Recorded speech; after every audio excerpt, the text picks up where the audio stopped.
All right, so this, of course, is the big moment in British politics. The race to choose the next Prime Minister of Britain is on. And at this point of time, Rishi Sunak clearly looks like the man who's got the race going for him at this moment of time, as Boris Johnson has withdrawn from the contest and former Chancellor Rishi Sunak is, of course, the favourite, it looks like, to replace Liz Truss at 10 Downing Street. Now, according to reports, presently about 203 members of Parliament out of 357 Tory members of Parliament have gone public with their support. Rishi Sunak at this point of time is touted to have the support of 177 members of Parliament, while the other contender, Penny Mordaunt, at this point of time has got the support of only about 26 Tory members of Parliament who've publicly come out and said that they're backing her, although her confidant and aides have said that she too can actually crunch out the support of 100 members of Parliament. The eminent Tory MPs are switching allegiance from Johnson to Sunak, and this includes the former Home Secretary Preeti Patel, Michael Gove and Cabinet Ministers James Cleverly and also Nadeem Zahawi. If Mordaunt fails to reach the threshold of 100 members of Parliament in the next 24-25 odd minutes, then the contest for the next Prime Minister will be over in the next half an hour, and Rishi Sunak could potentially be declared as the winner. However, if Mordaunt manages to crunch out the support of 100 members of Parliament who would be willing to nominate her, then this will, of course, be a contest that will proceed and go further from there, and the members of Parliament will vote, which will be an indicative vote in terms of what the Tory members of Parliament want to indicate to the larger party members. Now, earlier, former British Prime Minister Boris Johnson was expected to regain his post, but he pulled out of the race last night, as he says that he's now setting his eye on delivering a Conservative victory in 2024. He's also added that the country and the Conservative Party needs unity at this moment. Now, Rishi Sunak has praised Boris Johnson for his leadership. He has said that the United Kingdom will always be grateful for Johnson's actions during the COVID pandemic and also during the war in Ukraine. Meanwhile, the main opposition, Labour Party, has reiterated its call for a general election. The Scottish National Party has also echoed Labour's call for an immediate general election to decide the issue of leadership in Britain. Meanwhile, Londoners have welcomed the possibility of Rishi Sunak leading the United Kingdom. I trust somebody who's let's go back to the competence word again. Yeah, I'd rather have Rishi back in office. I just think it was chaotic when he was in charge, so I don't want to see that again. I got sick of watching the news and every night something new popping up, so we just need some stability right now. Better than Boris. Yeah. All right, so that is what some of the people within London, of course, have to say about this leadership contest in Britain, and to give us more perspective in terms of what is expected to happen in the course of the next few minutes and also perhaps over the course of this week. We're being joined by our correspondent Alex Isaac, who's joining us live from London. And we're also being joined by former BBC senior journalist and author Andrew Whitehead, who's also joining us from London. Now, Alex, let me begin by asking you this. 2 p.m. is the deadline by which Penny Mordaunt is expected to at least get the support of 100 members of Parliament. At this point of time, she does not look anywhere near that mark. What are you picking up in terms of the number of people who are willing to support either candidate right now? Well, of course, publicly, we see a very low number of members who have backed her. But privately, we do understand that she is closer to reaching that 100 backers than people are willing to come forward publicly. Now, also, when Boris Johnson decided to step down, he said that he had over 100 members and he could have gone forward. We now know that to be true. The 1922 committee did say that he did have over 100 backers. So when Penny Mordaunt says that she does have 90 backers, then potentially that is correct. And she may have more. She may hit that 100 members target. And if she does, she will be joining Rishi Sunak onto the next stage. But we will find out not long from now. Absolutely, indeed. Now, just in case, just for clarity at this point of time, Alex, because this is a story that we are tracking very closely, at 2 p.m. British Standard Time, that is roughly about 22 minutes away from now, just in case if Penny Mordaunt does not get that magic figure of 100 members of Parliament backing her, that means Rishi Sunak will be the next Prime Minister. That's right. If she doesn't get those backers, then Rishi Sunak will automatically take the place as the new Prime Minister of the UK. And it's understood that it will be a very quick turnover between Liz Truss's Parliament cabinet into Rishi Sunak's cabinet. But obviously he has a lot now to do if he does take on that position. We have the OBR forecast that is due next week, at the beginning of next week. And we should be having a midterm fiscal statement that was meant to be coming out again on the same day, 31st of October. But that could potentially be pushed back. All of that information we don't yet have. Of course, we're waiting for that first announcement to suggest who may be put forward. But what we do understand that even if Penny Mordaunt does go forward and she does manage to get those backers, then there is still potential that she will not make it to the end of the day. After 2 p.m, if both members are pushed forward, they will then have another meeting between 3:30 and 5:30 where MPs will decide who should be the best candidate. And if Rishi Sunak gets more votes in that, then she has the opportunity to step back, and it is likely that we have understand that she may then concede, and whether or not she does get the backers or not, she may not go forward by the end of today.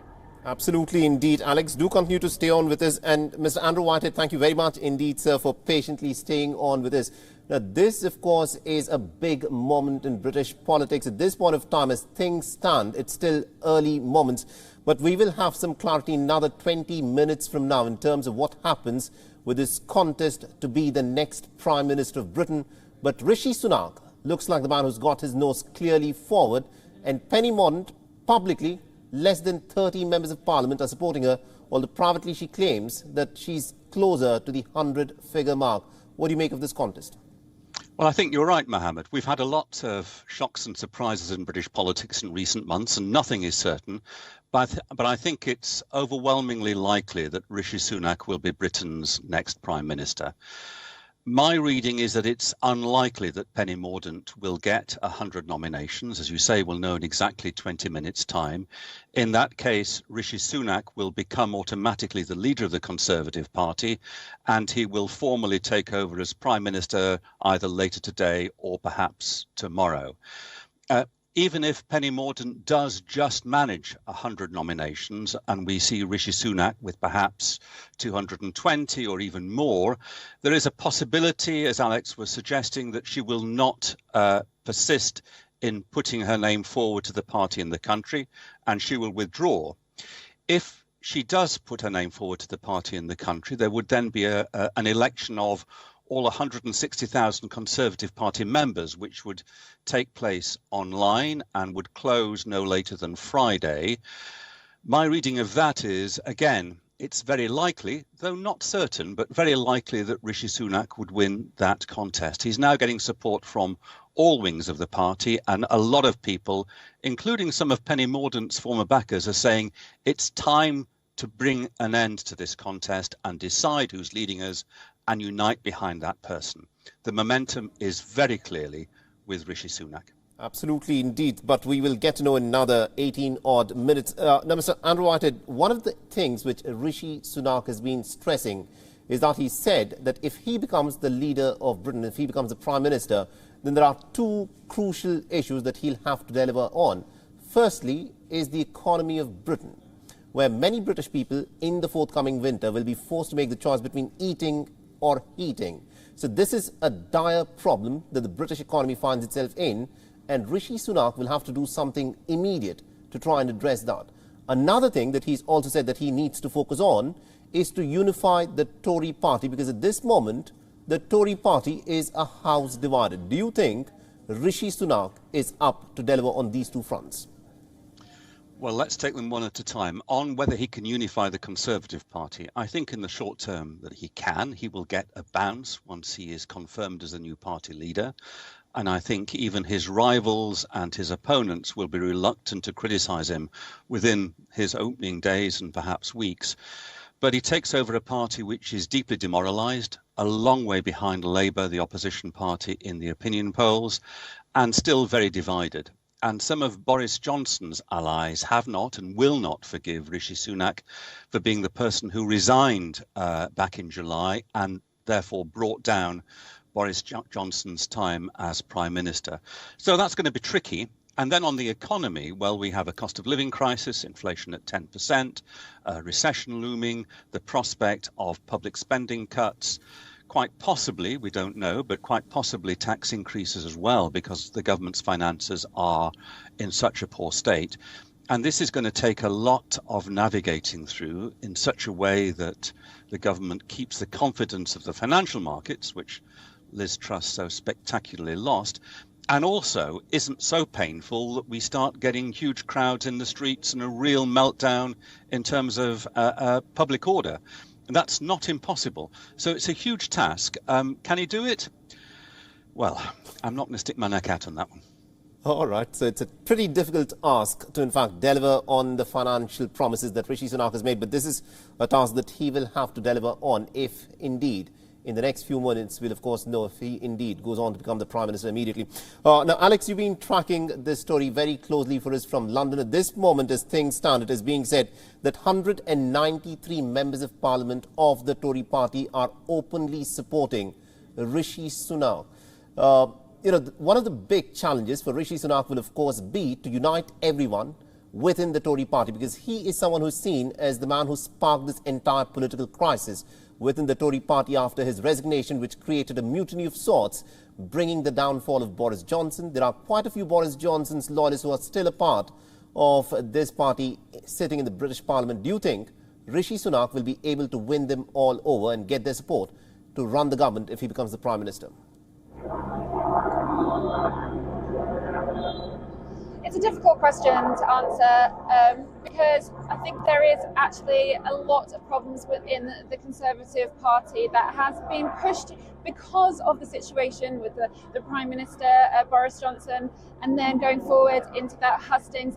And there has been a lot of backstabbing, and there is still a lot of rumours going on about that some of the backbencher MPs, the Conservative members themselves, are actually looking for a general election. They want to join Labour and Lib Dem and host a no-confidence vote. And if they do, and if they get some of the majority and that goes through, then potentially we could be seeing a general election before the 2 years is out for the Conservative Party. Whether Rishi Sunak can bring everyone together, it is to be seen. But ultimately, the Conservative Party really needs to be thinking about the country now rather than themselves or who they want to be put forward. They didn't have a unity candidate. There was no one that was being pushed through, as we saw when Liz Truss gave in her resignation.